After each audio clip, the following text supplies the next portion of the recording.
سلام البنات، سلام حبيباتي. ان شاء الله تكونوا كامل بخير، تكون احوالكم مليحه وتكونوا الصحه تاعكم مجموله.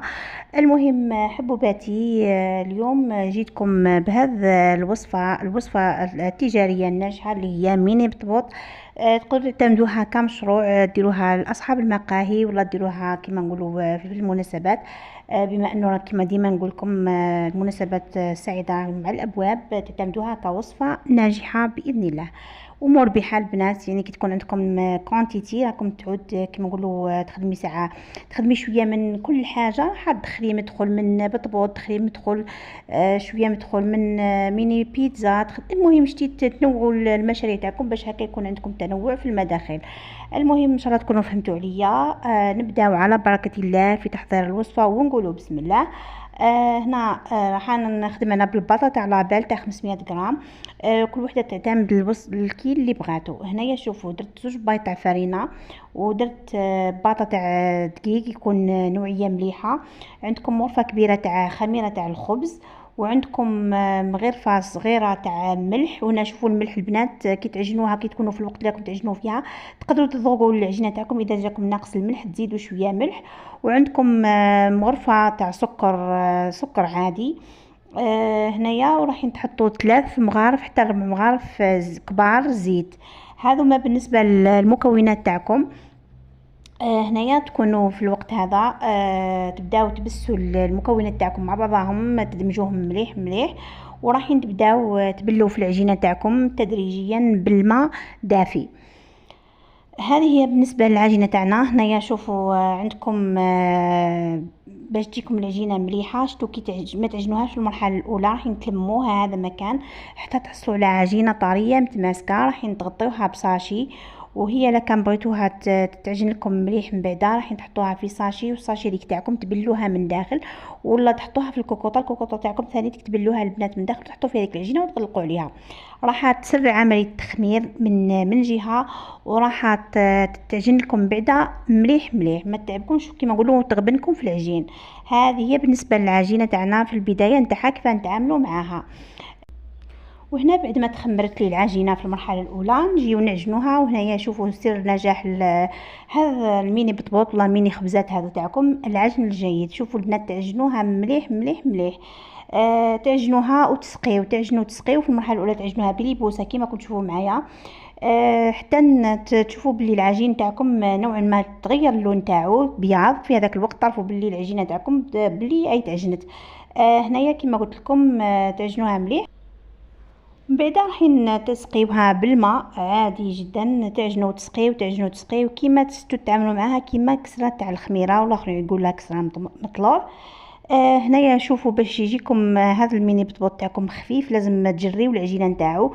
وكعد راهم خبيزات صغار ما تخافوش منهم، راهم كي تقدروا تتعاملوا معاهم. ما جريتوا العجينه جريوها البنات كيما نقولوا ارخفوا العجينه تاعكم باش هكا يجيكم خفاف ومهويين من داخل، فهمتوني؟ المهم انا دوكا نبقى نعجن في العجينه تاعي ونسقيها حتى نتحصل على النتيجه كيما قلت لكم، ونرجع معكم حبوباتي.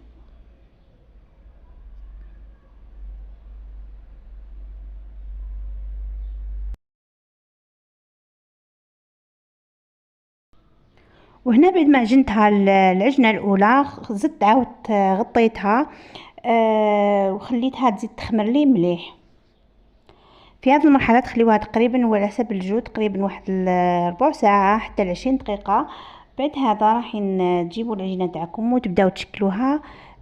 ديبول هنا شوفوا بالنسبه للحجم تاع ليبول تاعكم، اللي بغات توزن تقدروا ديروا فيهم واحد 80 غرام هكاك ولا 11 غرام ديميني بطبوط.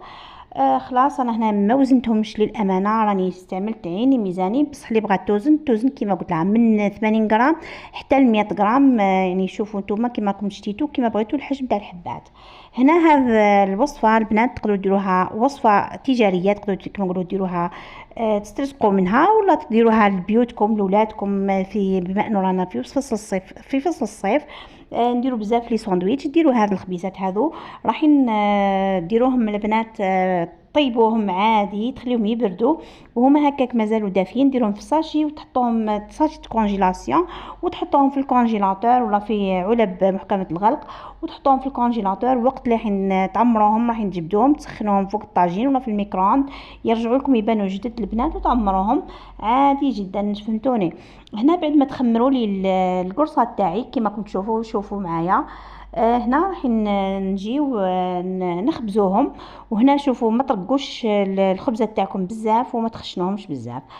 تقريبا واحد سنتيم هكاك في السمك تاع في العلو تاع الحبه تاعكم.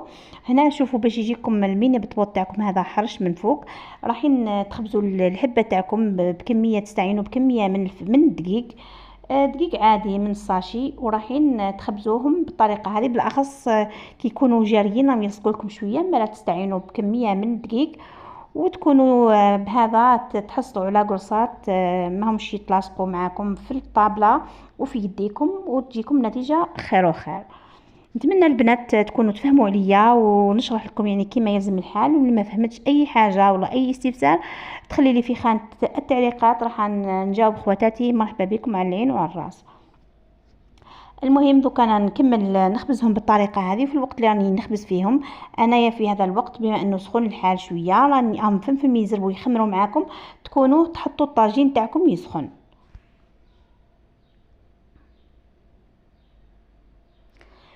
باش هكا مع تكملوا تقرصوهم، تبداو طيبوا القرصه تاعكم الاولين اللي خبزتوهم، وهذاك هو تجيو معاهم قد البنات قبل ما يطلع لهم الطلوع.